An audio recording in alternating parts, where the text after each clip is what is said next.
എല്ലാവർക്കും ഇരിക്കാം. ചിന്തയ്ക്ക് ആധാരമായി എഴുതിയിരിക്കുന്ന ഒരു വാക്യം നാം ഇന്ന് പാഠമായി വായിച്ച വിശുദ്ധ മത്തായി എഴുതിയ സുവിശേഷം 21-ാം അധ്യായം 4-ാമത്തെ വാക്യം. സിയോൻ പുത്രിയോട്, ഇതാ നിന്റെ രാജാവ് സൗമ്യനായി കഴുതപ്പുറത്തും വാഹന മൃഗത്തിന്റെ കുട്ടിയുടെ പുറത്തും കയറി നിന്റെ അടുക്കൽ വരുന്നു എന്ന് പറഞ്ഞ് പ്രാർത്ഥിക്കും.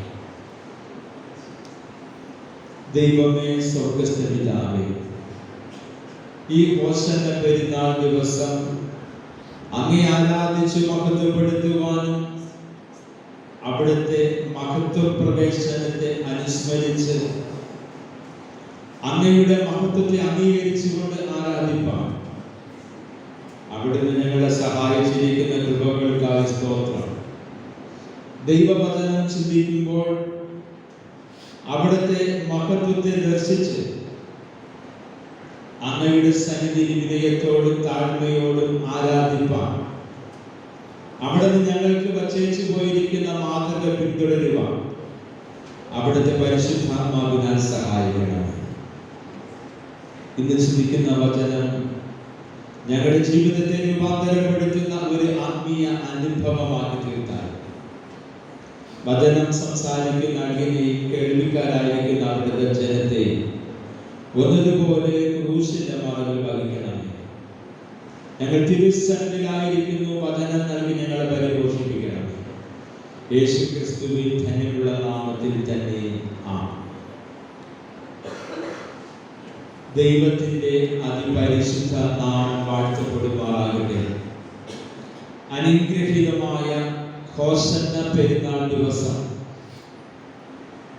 ദൈവസന്നിധിയിലായിരുന്നു കൊണ്ട് ദൈവത്തെ ആരാധിക്കുവാൻ, ദൈവത്തെ ഭക്തീകരിക്കുവാൻ പ്രാർത്ഥനയോടുകൂടെ കടന്നു വന്നിരിക്കുന്ന ദൈവജനമേ, ദൈവം നിങ്ങളെ അനുഗ്രഹിച്ച് ആശീർവദിക്കുകയും ജീവിതയാത്രയിൽ നിങ്ങളോടുകൂടെ ഇരുന്ന് നിങ്ങളെ വഴി നടത്തുകയും ചെയ്യുമാറാകട്ടെ എന്ന് ഞാൻ പ്രാർത്ഥിക്കുകയാണ്. നാം ഏവരും അറിഞ്ഞിരിക്കുന്നത് പോലെ ഇന്ന് ഹോശന്ന പെരുന്നാൾ ദിവസമാണ്.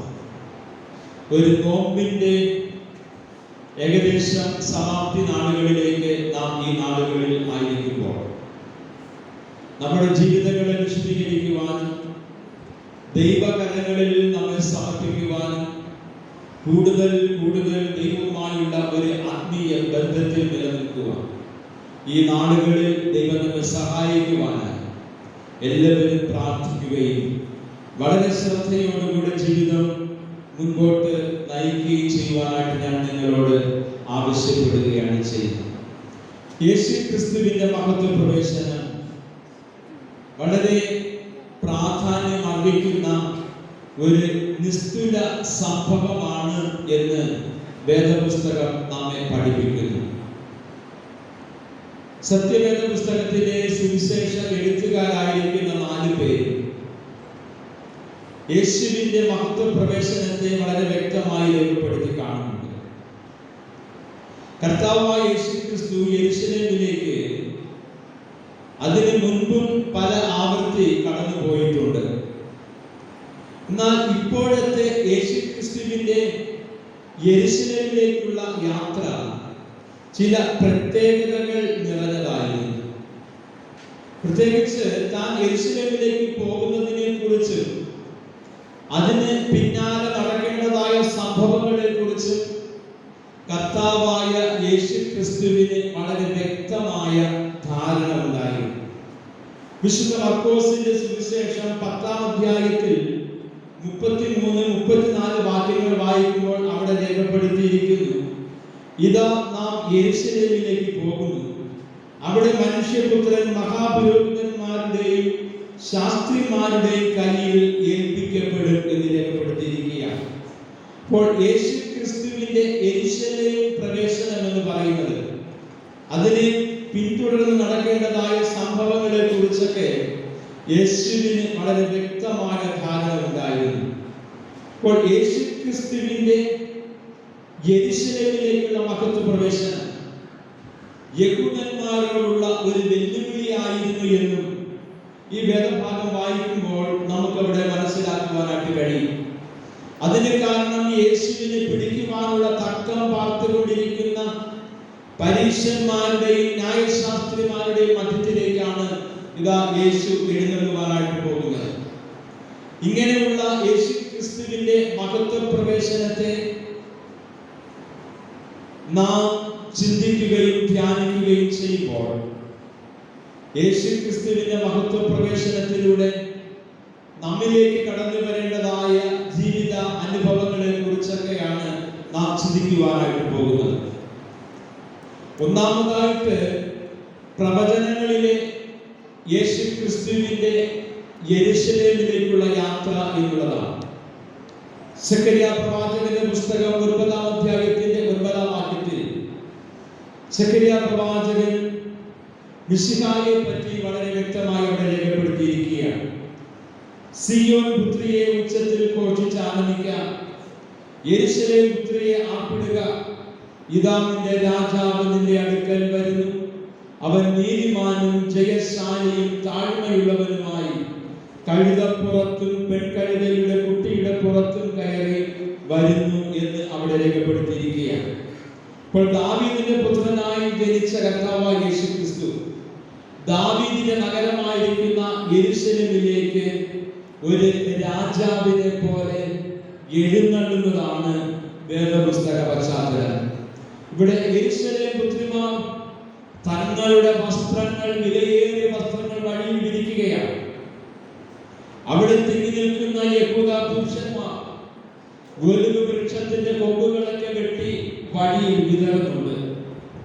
ഈ തപ്പനയുടെ കുരുത്തോലകൾ കൈകളിൽ ഏന്തിക്കൊണ്ട് അവർ ഹോസന്ന എന്ന് ആർത്ത് കർത്താവായ യേശുവിനെ മഹത്വപ്പെടുത്തുന്നതായിട്ട് നമുക്കവിടെ കാണുവാനായിട്ട് കഴിയും.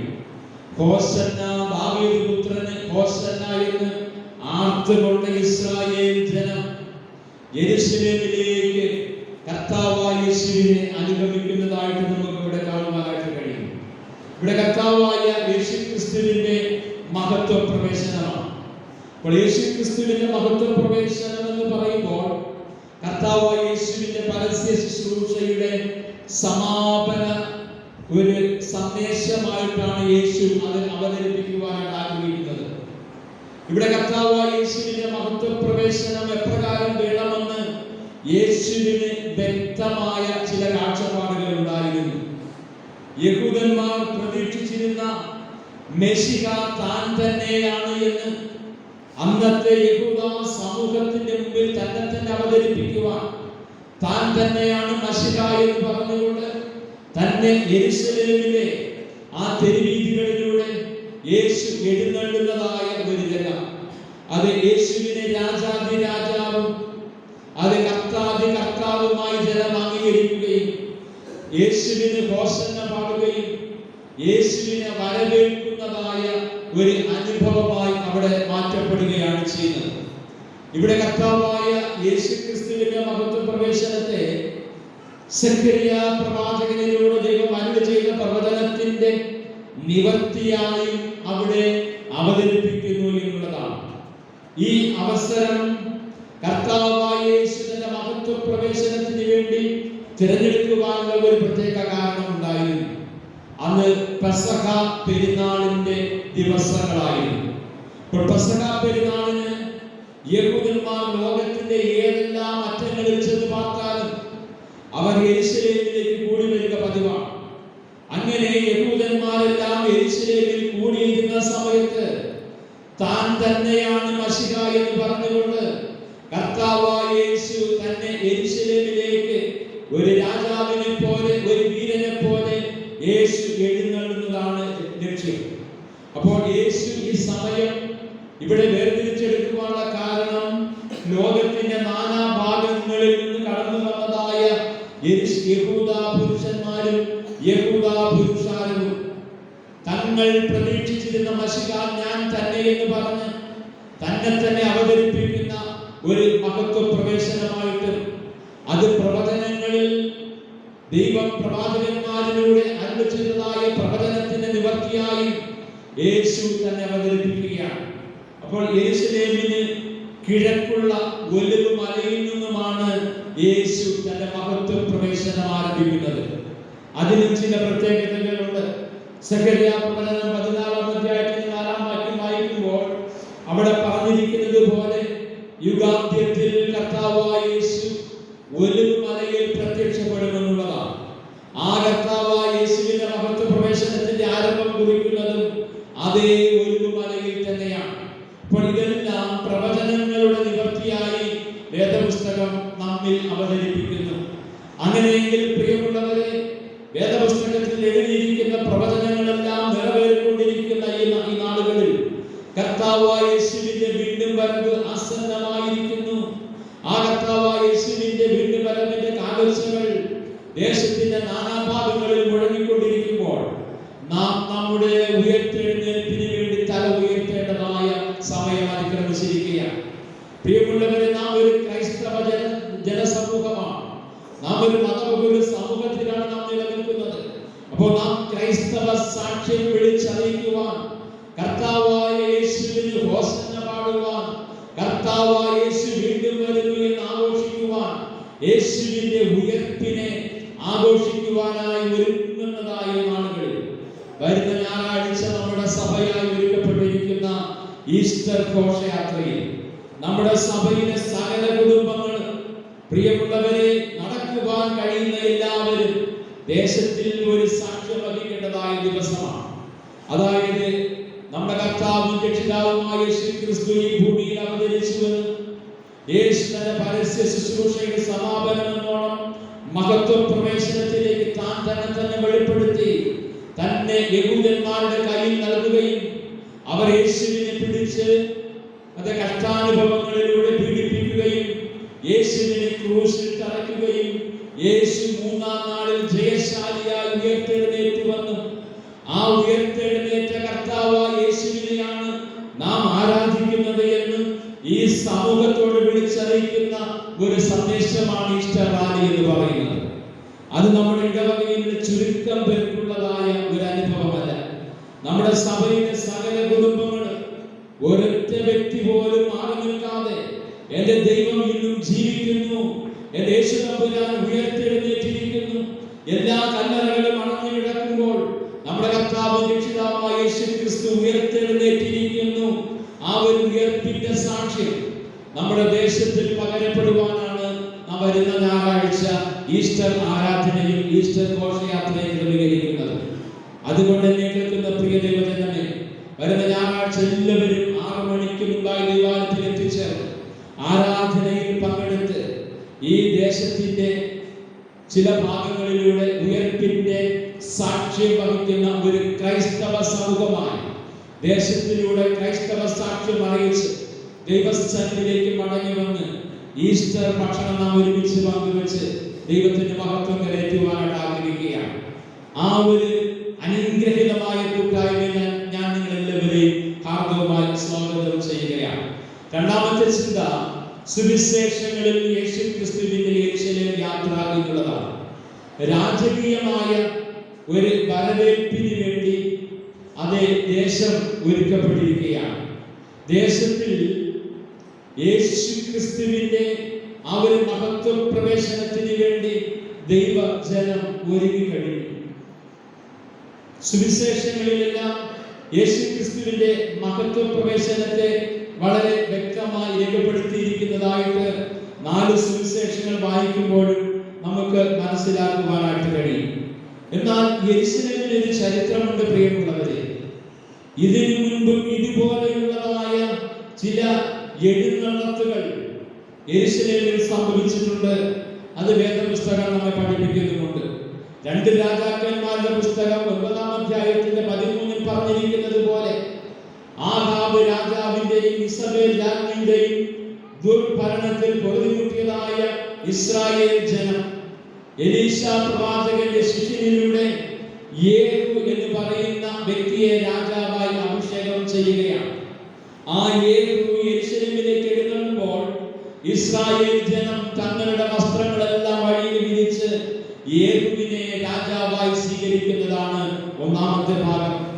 രണ്ടാമത് ഹോസന്ന ബൈബിൾ രേഖപ്പെടുത്തിയിരിക്കുന്ന 1 മക്കാബിയർ 13-ാം അധ്യായത്തിന്റെ 51-ാം വാക്യത്തിൽ രേഖപ്പെടുത്തിയിരിക്കുന്നത് പോലെ ശീമോൻ മക്കാബിയസ് എതിരാളികളെ തോൽപ്പിച്ച് ഒരു ജേതാവായി യെരൂശലേമിലേക്ക് എഴുന്നള്ളുമ്പോൾ ഇസ്രായേൽ ജനം തങ്ങളുടെ വസ്ത്രങ്ങൾ വഴിയിൽ വിരിച്ച് ഈ ശീമോൻ മക്കാബിയസിനെ സ്വീകരിക്കുന്നതായി അവിടെ രേഖപ്പെടുത്തി കാണുന്നു.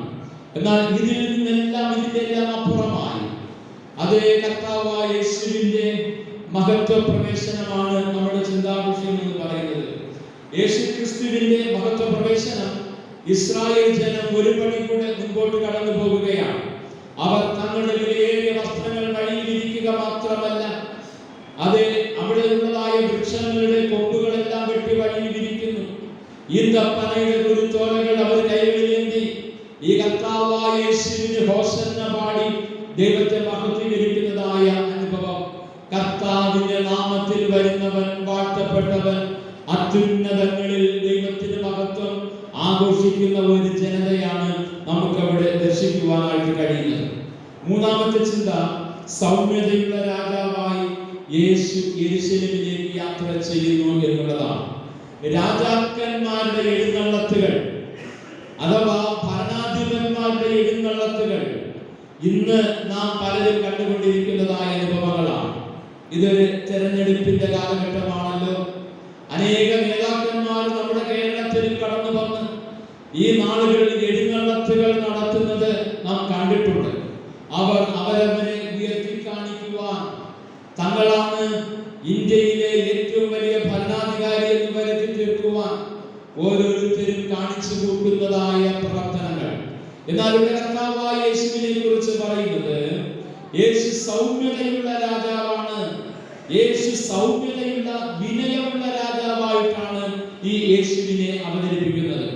മത്തായി എഴുതിയ സുവിശേഷം 21-ാം അധ്യായത്തിന്റെ 4-ാം വാക്യം യേശു ക്രിസ്തുവിനെ സൗമ്യതയുള്ള രാജാവായിട്ടാണ് അവിടെ ചിത്രീകരിക്കുന്നത്. എന്നാൽ സെഖര്യാ പ്രവചനം 9-ാം അധ്യായത്തിന്റെ 9-ാം വാക്യത്തിൽ യേശുവിനെ താഴ്മയുള്ള രാജാവായി അവതരിപ്പിക്കുന്നു.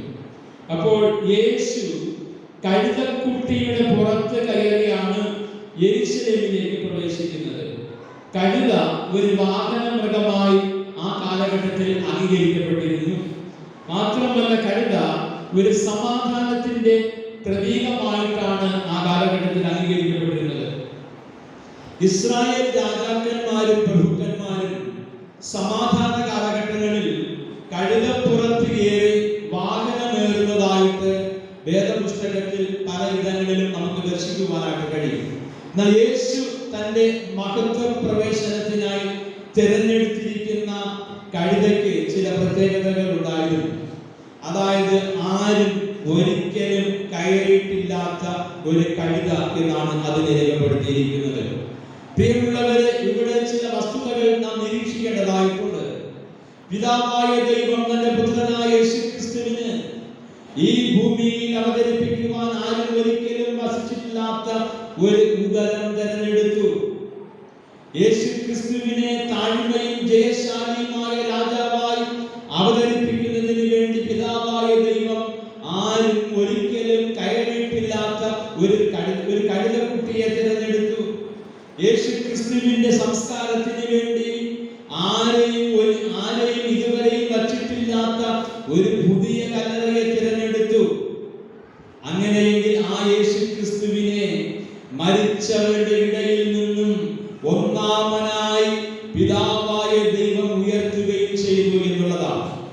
ഈ വസ്തുതകൾ നാം മനസ്സിലാക്കാതെ കർത്താവായ യേശുവിന്റെ മഹത്വ പ്രവേശനത്തെ കുറിച്ച് ചിന്തിക്കുന്നുവെങ്കിൽ അതിന്റെ അർത്ഥം നമുക്ക് മനസ്സിലാക്കുവാനായിട്ട് കഴിയുന്നതല്ല. അപ്പോൾ യേശു ക്രിസ്തു ആരും ഒരിക്കലും വസിച്ചിട്ടില്ലാത്ത ഒരു ഉദരത്തിലൂടെയാണ് ഈ ഭൂമിയിൽ അവതരിച്ചത്. യേശു ക്രിസ്തു ആരും ഒരിക്കലും കയറിയിട്ടില്ലാത്ത ഒരു സമാധാന മൃഗത്തിന്റെ പുറത്ത് കയറി താഴ്മയുള്ളവനും വിനയമുള്ളവനുമായി തന്റെ മഹത്വ പ്രവേശനം നിർവഹിക്കപ്പെടുകയാണ് ചെയ്യുന്നത്. ഈ കാലഘട്ടത്തിൽ അത് രക്ഷകന്മാരെന്ന് പറഞ്ഞുകൊണ്ട് ഈ ഭൂമിയിൽ അവതരിച്ചിരിക്കുന്ന പുതിയ പുതിയ നേതാക്കന്മാരെ നാം ഒന്ന് നിരീക്ഷിക്കണം. ഇവിടെ കർത്താവായ യേശു ഈ ഭൂമിയിൽ താഴ്മയുള്ളവനായി വിനയമുള്ളവനായി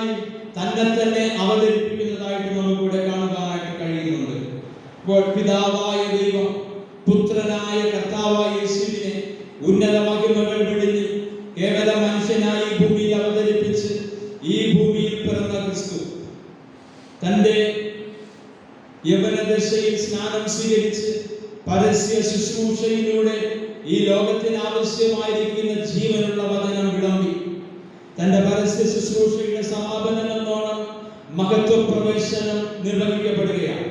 ആ മഹത്വ പ്രവേശനം താഴ്മയുള്ളവനായി വിനയമുള്ളതായ ഒരു രാജാവായിട്ടാണ് യേശു ഈ ഭൂമിയിൽ അവതരിപ്പിക്കുന്നത്. പ്രിയമുള്ളവരെ, ചൈനയിലെ തത്വചിന്തകനായ ലാവോസ് ഒരിക്കൽ ഇപ്രകാരം പറയുകയുണ്ടായി: എല്ലാ നദികളും സമുദ്രത്തിലേക്ക് ഒഴുകുന്നു. അതിന് കാരണം എന്താ? എല്ലാ നദികളും സമുദ്രത്തിലേക്ക് ഒഴുകണമെങ്കിൽ ഈ സമുദ്രം നദിയേക്കാൾ താഴ്ന്നിരിക്കണമെന്നുള്ളതാണ്. ഒരു താഴ്മയാണ് ഒരു ആഴിയുടെ കരുത്ത് എന്ന് അദ്ദേഹം പറയുകയുണ്ടായി. അപ്പോൾ പ്രിയമുള്ളവരെ, താഴ്മയുള്ളവനും വിനയമുള്ളവനുമായി ഈ ഭൂമിയിൽ അവതരിച്ച കർത്താവായ യേശുവിനെ നാം ആരാധിക്കുമ്പോൾ, ആ യേശുവിന്റെ മഹത്വ പ്രവേശനത്തെ നാം അനുസ്മരിക്കുമ്പോൾ നമ്മുടെ ഹൃദയത്തിലേക്ക് ഒന്ന് തിരിഞ്ഞു നോക്കേണ്ടതായിട്ടുണ്ട്. നമുക്ക് ഈ താഴ്മയുടെ ഭാവം, ഈ വിനയത്തിന്റെ ഭാവം കൈമോശം വന്നിട്ടുണ്ടോ എന്നുള്ളതാണ്. ലോക പ്രശസ്തനായ ജോൺ ബനിയൻ അദ്ദേഹത്തിന്റെ ഒരു കവിതയിലൂടെ പ്രകാരം പറയുകയുണ്ടായി: താഴെ നിൽക്കുന്നവന് വീഴുമെന്ന് ഭയപ്പെടേണ്ടതില്ല, സൗമ്യശീലന് അഹങ്കാരവും ഉണ്ടായിരിക്കയില്ല എന്നുള്ളതാണ്. താഴെ നിൽക്കുന്നവൻ വീഴുകയില്ല. ആഴിയുടെ കരുത്ത് എന്ന് പറയുന്നത് അതിന്റെ താഴ്മയാണ്. അതുപോലെ ഒരു ക്രൈസ്തവ വിശ്വാസിയുടെ മുഖമുദ്ര എന്ന് പറയുന്നത് വിനയവും താഴ്മയുമാണ് എന്നുള്ള കാര്യം മറന്നു പോകരുത്. പ്രിയമുള്ളവരെ, നാം നമ്മെ തന്നെ അവതരിപ്പിക്കുന്നത് എങ്ങനെയാണ്? കർത്താവായ യേശു തന്റെ മഹത്വ പ്രവേശനത്തിൽ ഈ ലോകത്തിൽ യേശു തന്നെ തന്നെ അവതരിപ്പിച്ചത് താഴ്മയുള്ളവനായി, വിനയമുള്ളവനായി, ജയശാലിയായ ഒരു രാജാവായിട്ടാണ്. എന്നാൽ ആ യേശുവിനെ ആരാധിക്കുന്ന ഞാനും നിങ്ങളും നാം ആയിരിക്കുന്ന സമൂഹത്തിലോ, നാം ആയിരിക്കുന്ന ഭവനങ്ങളിലോ, നാം ആയിരിക്കുന്ന പരിശുദ്ധ ആലയത്തിലോ ഈ വിനയത്തോടും താഴ്മയോടും കൂടെയാണോ നമ്മെ അവതരിപ്പിക്കുന്നത്? നമ്മുടെ വാക്കുകൾ കൊണ്ട്, നമ്മുടെ പ്രവൃത്തികൾ കൊണ്ട്, നമ്മുടെ ചെയ്തികൾ കൊണ്ട് നാം ഇന്ന് നമ്മെ എങ്ങനെയാണ് അവതരിപ്പിക്കുന്നത് എന്ന് നാം ചിന്തിക്കേണ്ടതായിട്ടുണ്ട്. എളിമയുള്ളവന് എപ്പോഴും വഴികാട്ടി ദൈവമായിരിക്കും. താഴ്മയുള്ളവൻ തന്നെ തന്നെ അഹങ്കാരത്തോടുകൂടെ സംസാരിക്കുന്നവനായിരിക്കില്ല. താഴെ നിൽക്കുന്നു എന്ന് ചിന്തിക്കുന്നവൻ ആഴങ്ങളിൽ വേരൂന്നിയവനായിരിക്കും. അവൻ വീണു പോകുകയില്ല, അവൻ ഭയന്നു പോകുകയില്ല, മറ്റുള്ളവരുടെ മുമ്പിൽ തന്നെ തന്നെ ഉയർത്തി കാണിക്കുകയില്ല. അങ്ങനെ താഴ്മയുടെ ഭാവം നാം ധരിക്കുമ്പോൾ ദൈവം നമ്മിലേക്ക് കടന്നു വരികയും ഏറ്റവും ഉന്നതമായ ഒരു അനുഭവത്തിലേക്ക് ദൈവം നമ്മെ വഴി നടത്തും. ഇവിടെ കർത്താവായ യേശു തന്നെ താഴ്മയുള്ളവനായി, വിനയമുള്ളവനായി അവതരിപ്പിച്ചപ്പോൾ പിതാവായ ദൈവം യേശുവിനെ ഉയർത്തുകയാണ്. അതെ, യേശു മരിച്ച് മൺമറഞ്ഞു പോയ ഒരു ദൈവമല്ല. ലോകത്തിൽ അവതാര പുരുഷന്മാരായി അവതരിപ്പിക്കപ്പെട്ടവരും സ്വയം ദൈവങ്ങളായി അവതരിച്ച് ഈ ഭൂമിയിലേക്ക് കടന്നു വന്നവരുടെ കല്ലറകളെല്ലാം അടഞ്ഞു കിടക്കുമ്പോൾ നമ്മുടെ കർത്താവിൻ രക്ഷിതാവായ യേശുവിന്റെ കല്ലറ മാത്രം മലർക്കെ തുറക്കപ്പെട്ടിരിക്കുന്നു. യേശു ഉയർത്തെഴുന്നേറ്റ ദൈവമാണ്. അതിന് കാരണം താഴ്മയും വിനയവും ഉള്ളതായ ഒരു രാജാവായിരുന്നു ഈ കർത്താവായ യേശു. ആ യേശുവിനെ ആരാധിക്കുന്ന, യേശുവിന്റെ മഹത്വ പ്രവേശനത്തെ മഹത്വമോടെ അനുസ്മരിക്കുന്ന ഈ ആരാധനയിൽ പ്രിയമുള്ളവരെ, നമുക്ക് വിനയമുള്ളവരാകാം, താഴ്മയുടെ ഭാവം ധരിക്കാം, ദൈവത്തിന്റെ കരങ്ങളിൽ താണിരിക്കാം. ആ ഒരു അനുഭവത്തിനായി ദൈവത്തിന്റെ പരിശുദ്ധാത്മാവിനാൽ നമ്മെ ഓരോരുത്തരെയും വഴി നടത്തുമാറാകട്ടെ. ആമേൻ.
നിത്യത